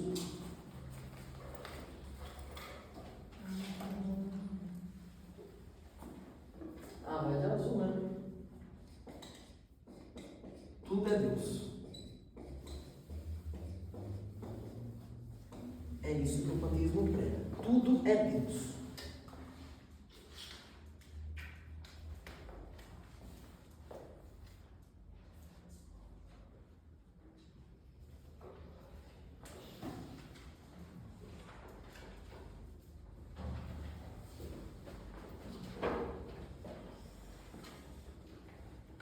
Tá? Então o que é o panteísmo? Ele é esse pensamento que confunde, ó. Ele é esse pensamento que confunde Deus com a natureza. O panteísmo vai dizer que Deus é o sol. O panteísmo vai dizer que Deus é a lua. Eles identificam Deus com o universo. Olha o perigo. Deus é tudo. Não. Palavra. Então, isso que é o panteísmo. O panteísmo, ele confunde Deus com a natureza. Coloca aí. Confunde Deus com a natureza. Eles identificam Deus com o universo.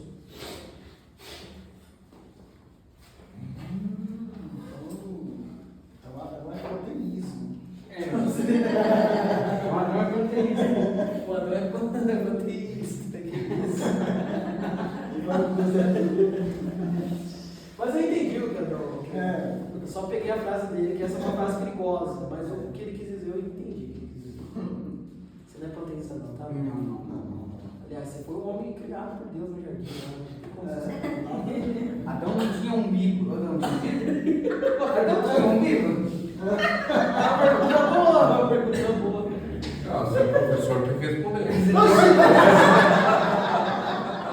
Que isso? Nossa, no chat, Adão tinha umbigo? Essa foi boa. Tá? Então abre aí. Nossa, 9,5. Abre aí. Romanos 1, 20, 25. Romanos 1, 20. Olha o que Romanos 1, 20 vai dizer sobre o panteísmo. Romanos 1, 20 ao 25. Romanos 20? Romanos 1, 20. Aí você lê do versículo 20 ao 25. Romanos 1, versículo 20 ao 25.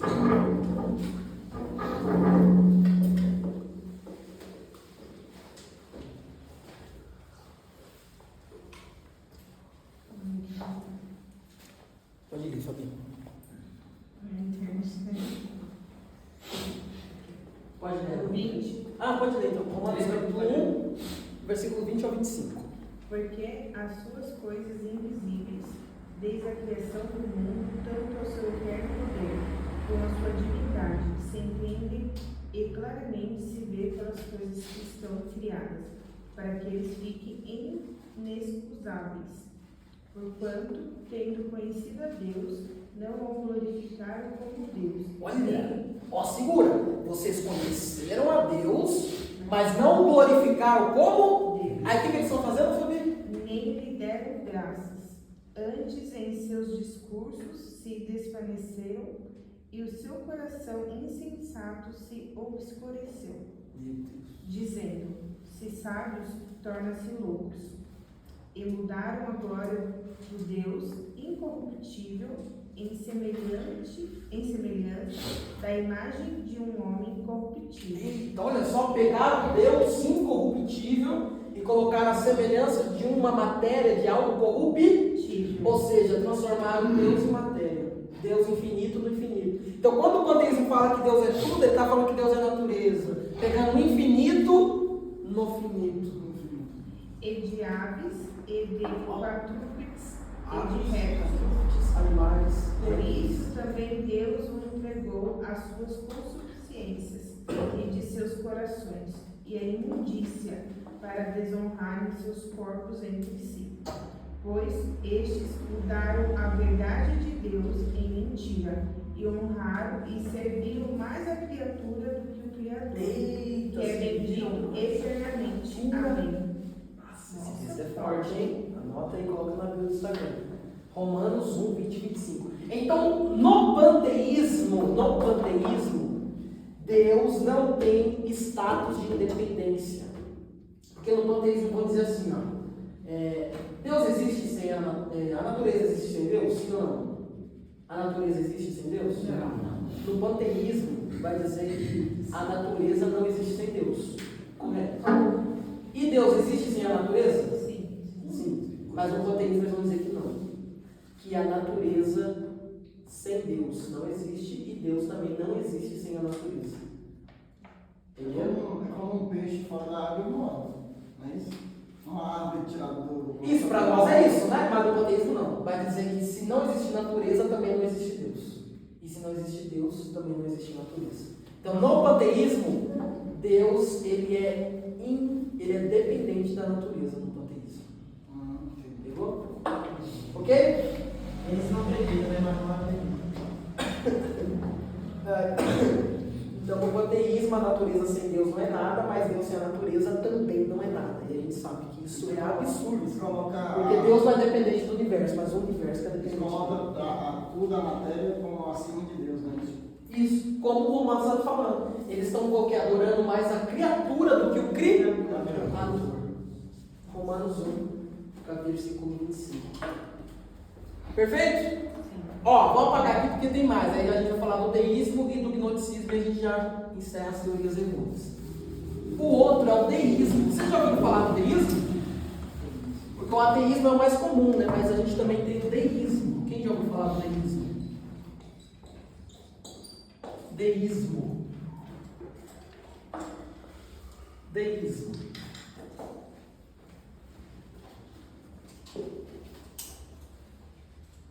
Já ouviu falar do deísmo? Ateísmo também sim. Então o deísmo ele não nega a existência de Deus. Eles acreditam que tem um Deus, tá? O deísmo acredita que tem Deus. Então o que eles negam? Eles negam a ação de Deus. Então o deísmo nega a ação de Deus. Escreve aí que eu já vou explicar. O deísmo nega a ação de Deus.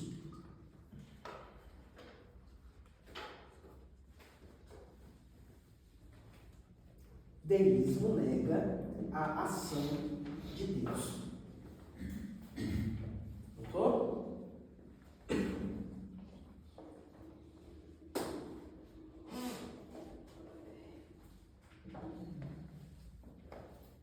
Deísmo nega a ação de Deus. Perfeito? Então eles afirmam a existência de Deus. Eles acreditam na existência de Deus.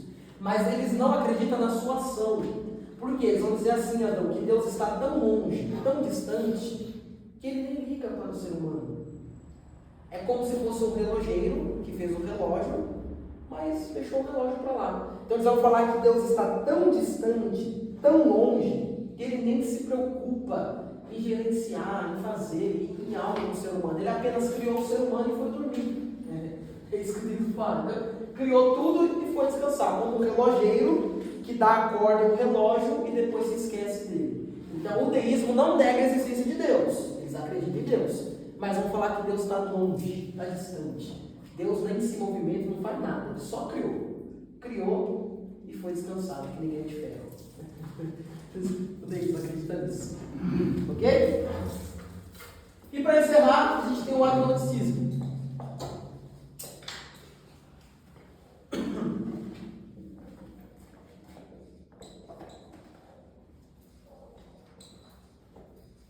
São os agnósticos, o agnosticismo. Então vocês anotarem aqui, o deísmo, né, ele não nega a existência de Deus, ele nega a ação de Deus. E agora o agnosticismo, pode anotar, agnosticismo. Agnosticismo. Anotou?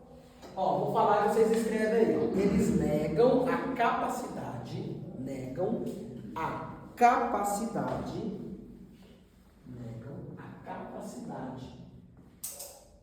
humana de conhecer a Deus. Negam a capacidade humana de conhecer a Deus.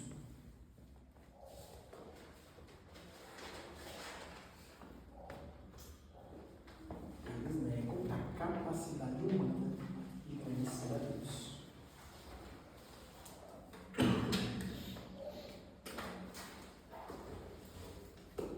Tá? Negam a capacidade humana de conhecer a Deus. Então, o agnosticismo, eles não têm uma opinião formada sobre Deus. Eles não têm uma opinião formada sobre Deus. Eles vão dizer que o nosso conhecimento não consegue saber quem Ele é. Mas ele não está correto. De fato, o infinito não tem como saber. O infinito não tem como saber no infinito. Sim, mas o agnosticismo fala que a gente não consegue compreender nada de Deus, não consegue saber nada de Deus, a gente não consegue ter nenhum conhecimento a respeito de Deus. Eu vou falar que Deus está tão longe, tão distante, Ele é tão infinito que a gente não consegue conhecê-lo. Mas não é isso que a gente aprendeu.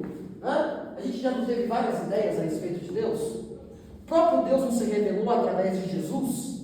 É por isso que os agnosticistas também, eles negam a existência de Jesus. Quem já estudou isso na escola dominical do gnosticismo? Essas aulas estavam falando aí de gnosticismo. Vocês pegaram o gnosticismo? O gnosticismo vão negar, né, tanto a humanidade de Jesus como até a sua divindade. Vão falar que Jesus foi uma gnose, um fantasma.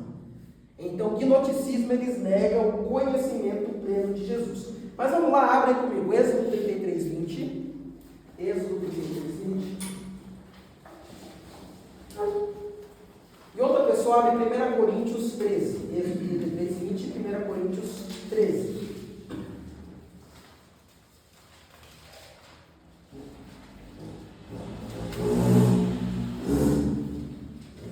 Êxodo 33, 20 e 1 Coríntios 13, do versículo 9 ao 12. 1 Coríntios 13, 9 ao 12.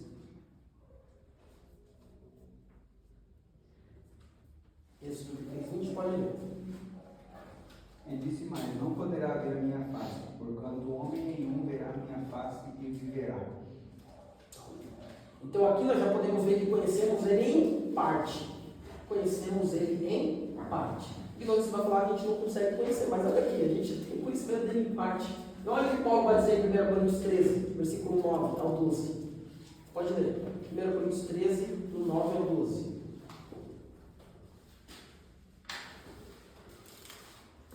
Porque em parte conhecemos e em parte profetizamos. Mas quando vier o que é perfeito... Observe a palavra que ele falou aí. Em parte. Pode ler. Conhecemos e em parte profetizamos. Mas quando vier o que é perfeito, então o que é em parte será aniquilado. Quando eu era menino, falava como menino, sentia como menino, pensava como menino. Mas, logo que cheguei a ser homem, acabei com as coisas de menino. Porque agora vemos por espelho, em enigma, mas então veremos a face a face. Agora conheço em parte, mas então conhecerei como também sou conhecido. Agora, pois, permanecem a fé, a esperança e o amor. E esses três, mas o maior desses é o amor. Nossa. Então não é correto dizer que Deus ele é incapaz de ser entendido. Não é correto dizer isso. É correto falar o quê? Que Deus não é possível conhecer Ele de forma plena, de forma exaustiva. Aí sim é correto dizer. Conhecer Deus de forma plena? Não. Porque hoje nós conhecemos Ele em parte. Haverá um dia que conheceremos Ele como Ele é. Então, conhecer Ele de forma plena e exaustiva não tem como mesmo. Tá? Então, qual que é o problema aqui do agnosticismo? O problema é que eles vão falar que Deus é incapaz de ser entendido. Mas não. Deus ele consegue ser entendido em partes. Mas haverá um dia que veremos como Ele realmente é. Isso é positivo. Isso é bom. Por que é bom? Porque isso faz nós desejarmos Ele cada vez mais. Porque como Ele é infinito, a gente fala, eu quero saber mais de Deus hoje, quero saber mais de Deus amanhã, quero saber mais de Deus semana que vem. E isso nunca vai se esgotar porque Ele é infinito. E a sua alma sempre vai ansiar para conhecer Ele cada vez mais. Né? Então, que para muitos é problema, para nós é algo maravilhoso. Conhecer Deus dia após dia e a sua grandeza. Amém? Fechou? Então, essas aqui são algumas teorias errôneas a respeito de Deus.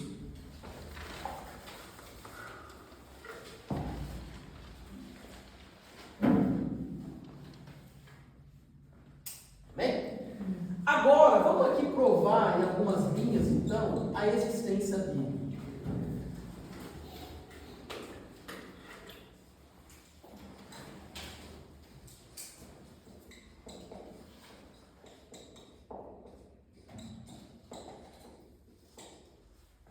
Provas da existência de Deus. A primeira prova que a gente tem é a visão cosmológica.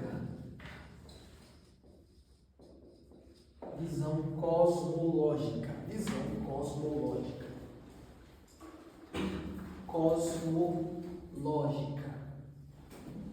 Tá? É uma palavrinha grega essa aqui, cosmológica, tá? Cosmo, ó, a palavrinha cosmo, ela vem de mundos.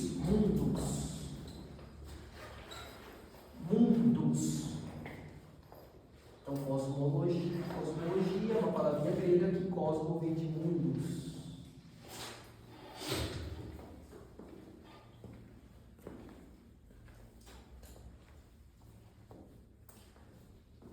Eu matei, eu estou brincando. Perdão. Bem, Eu sou. mas depois eu te mando o vídeo, tá? Tranquilo. Você acorda com você? Depois eu te mandar o vídeo. Cosmologia. Então o que a cosmologia vai dizer? Ela afirma que o universo é um efeito que existe uma causa. Ou seja, o universo é tão perfeito, é tudo tão articulado, tudo tão perfeitamente ajustado, organizado, que ele necessita obrigatoriamente de uma causa. Então, na cosmologia, a gente já consegue provar a existência de um Deus. Por quê? Na cosmologia afirma que o universo é um efeito que existe uma causa. Coloca aí. Afirma que o universo é um efeito que existe uma causa. A cosmologia afirma que o universo é um efeito que exige uma causa. Afirma que o universo é um efeito que exige, né, uma causa. E quem que é essa causa? Deus. Então, olha aí, a gente já consegue ver na cosmologia a existência de um Deus. Né? Porque na cosmologia, se esse universo, com toda a sua operacionalidade, funcionalidade, de forma tão perfeita, para ele existir e funcionar tão perfeitamente, precisa de uma causa primária, precisa de uma causa, precisa de um dono. Então, na cosmologia, a gente já consegue ver a existência de um ser supremo, que é Deus. Tá? Então, Meu irmão, questionado aí, Salmos 19:1. Salmos de número 19, versículo 1. Salmos 19:1.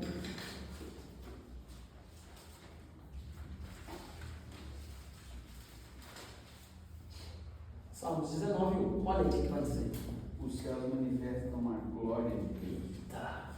Os céus manifestam a glória de Deus e E o firmamento anuncia a obra de suas mãos. Glória a Deus. olha aí. Então, na cosmologia, a gente já consegue ver Deus. Salmos 19, versículo 1. Os céus manifestam a sua glória. Então, tudo funciona de forma perfeita. Se você pegar para estudar o universo, meu irmão, você vai ficar doido. Porque tudo é como que é aquela palavra? Milimetricamente. Essa palavra mesmo. Perfeito. Se algo sair do lugarzinho, ele já não funcionava. Aquele desenho redondo assim, aquilo ali é uma prova da criação de Deus, né? Porque tudo para. A funcionalidade, a operacionalidade. Se alguma coisinha sair do lugar, já nem funcionava. Milésimos, se sair do lugar, já não funcionava. Quem que pode ser a causa disso? E o fundador disso? Tem que ter uma causa. E a gente sabe no Salmo 19 que foi Deus. Uau. Demais. Então, ó, tem 3 coisinhas aqui na cosmologia. Vou colocar em A nesse. Aí vocês colocam aí, eu vou falar para vocês. Ó. A. Todo efeito deve ter uma causa. Coloca aí no A. Todo efeito deve ter uma causa. A. Todo efeito deve ter uma causa. A. Todo efeito deve ter uma causa. Aí agora você vai colocar assim no B. Colocar lá. Agora o B. O efeito depende da sua causa para existir. O efeito depende da sua causa para existir. O efeito depende da sua causa para existir. Perfeito? Agora coloca assim no C. A natureza não pode produzir. A natureza não pode produzir.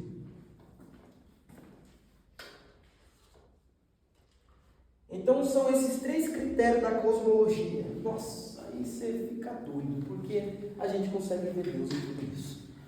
Agora, só para comprovar a nossa tese da cosmologia, abre aí Hebreus 3:4, que você vai ver ele testificando. Hebreus 3:4.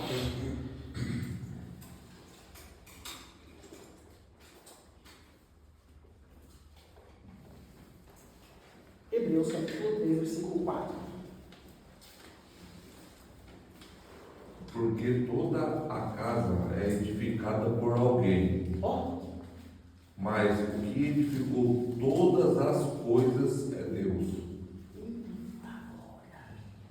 então na cosmologia a gente já consegue ver a existência de Deus. E Hebreus 3:4 e Salmos 19:1 comprova isso. Maravilha? Anotou tudo? Vamos pro próximo? Anotaram a cosmologia? Sim. Vamos pagar. Então vamos pro próximo rapidinho que vocês querem dormir. A outra visão da própria essência de Deus é a visão teleológica. Teleológica. Daqui a pouco vocês vão estar craque nesses termos aí. Teleológica. Teleológica. Teleológica.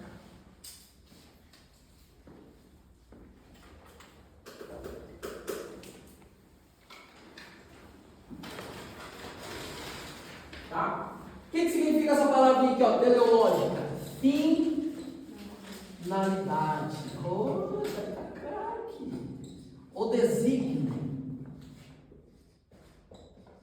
Finalidade ou desígnio. Finalidade ou desígnio. Finalidade ou desígnio. Não você aprendeu isso aí, velho.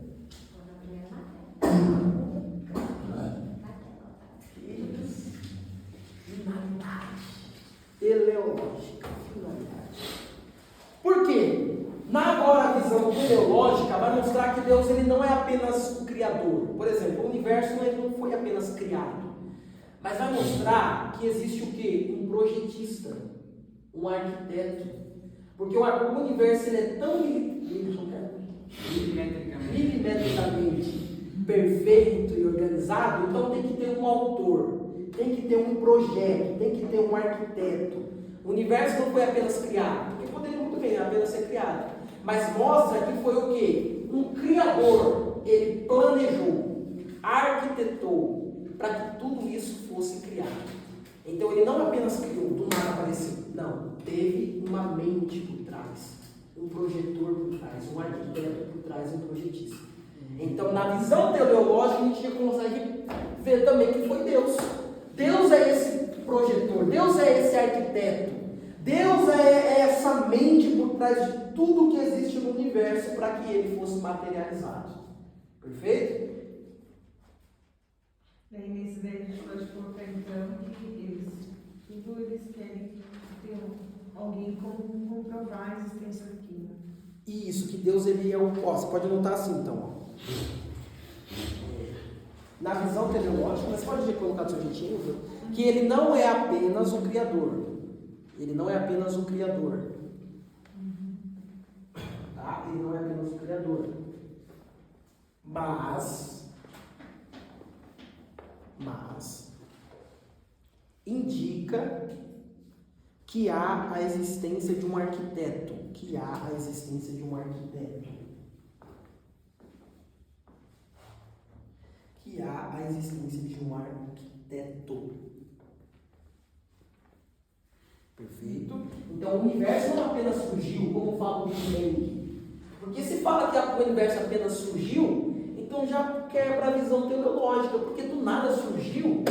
Não, tem um projetor por trás, tem um arquiteto, tem alguém que antes de se materializar o universo, planejou a criação do universo. Então na visão teleológica, a finalidade é quem?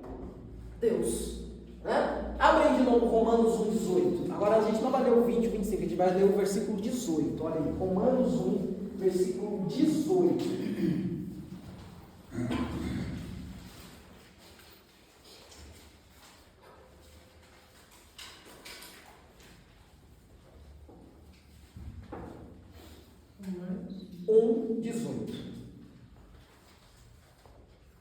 Porque do céu se manifesta a ira de Deus sobre toda a impiedade e injustiça dos homens, que detêm a verdade em injustiça. 19.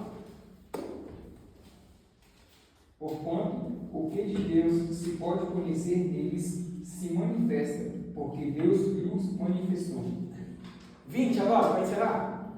Porque as suas coisas invisíveis desde a criação do mundo, tanto o seu eterno poder como a sua divindade,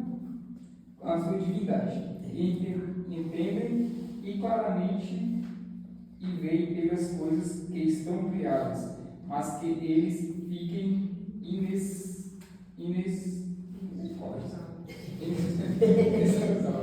Olha aí, então o termo teleologia é mais um que vem provar a existência de Deus. Então o termo teleologia é mais um que vem provar a existência de Deus. A partir do quê? A partir da presença que precisa de um arquiteto, precisa de um projetista, precisa de alguém que criou e pensou antes de executar, de materializar. Então na visão teleológica só pode ser Deus. Romanos 1, 18 ao 20 explica que Deus criou todas as coisas. Ele projetou, ele articulou, ele arquitetou antes de tudo se tornar materializado. Maravilha? Mais uma visão aí que prova a essência de Deus é a antropologia, que a gente vai até escutar essa matéria, uma visão antropológica. Antropológica. Antropológica. A gente encerra aqui na antropológica, na outra aula a gente continua. Antropologia. Antropológica. Coloca antropológica. Antropológica. Antropológica. Tá? Porque essa palavra que é antropo, ela vem de uma palavra grega, tá? Que vem de anthropos, que significa homem. Significa homem. Ou humanidade.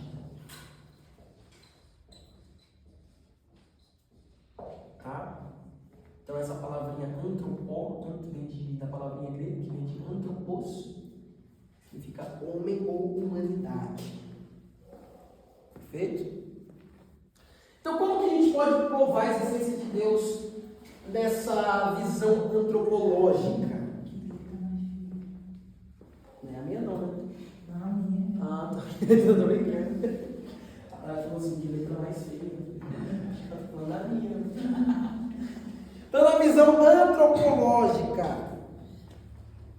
Por quê? Aqui na visão antropológica fala que como o homem ele é um ser dotado de moral, de razão, então deve existir um homem que colocou essa moral e a razão dentro dele.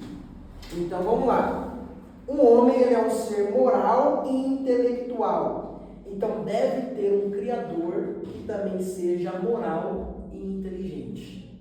Entenderam? Então anota aí a frase. Vocês têm anotadinho. Já que o homem é um ser moral, deve ter um criador que também seja moral. Já que o homem é um ser moral, deve ter um criador que também seja moral.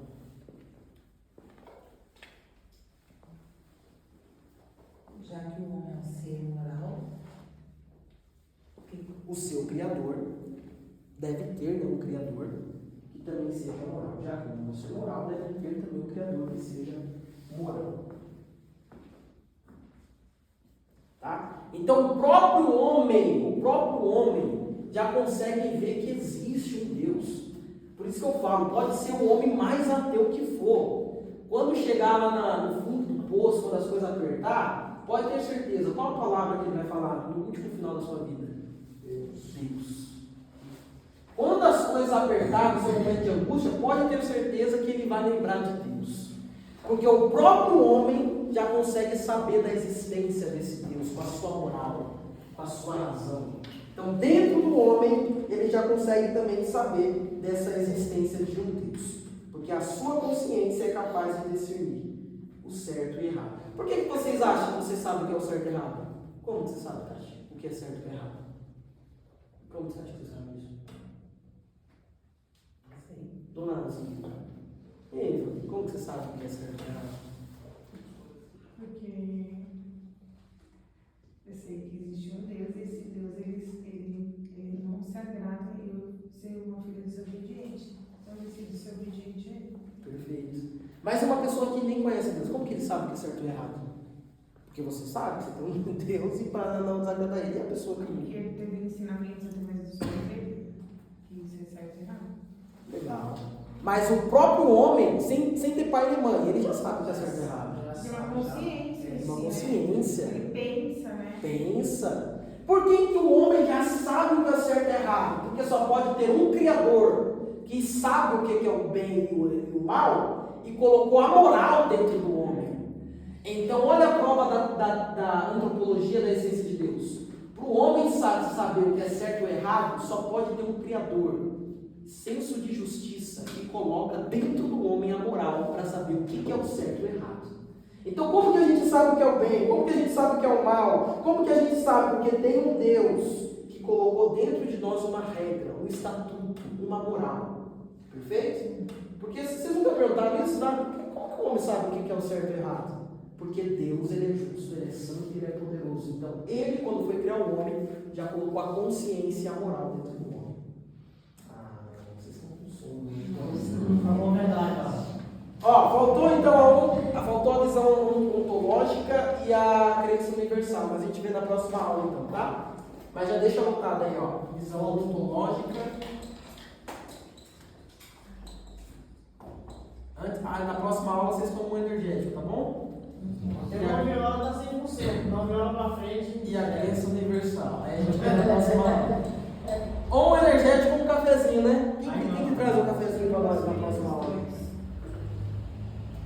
Eu vou tentar trazer. Aí, ó, traz um cafezinho pra nós aí acordar, aí, ó. Crença crença universal, tem? Aí a gente vê na próxima aula, tá? A gente já vai encerrar então. A gente vê na próxima aula. Visão Tira ontológica e a crença universal. Tira o selfie aí. Perfeito?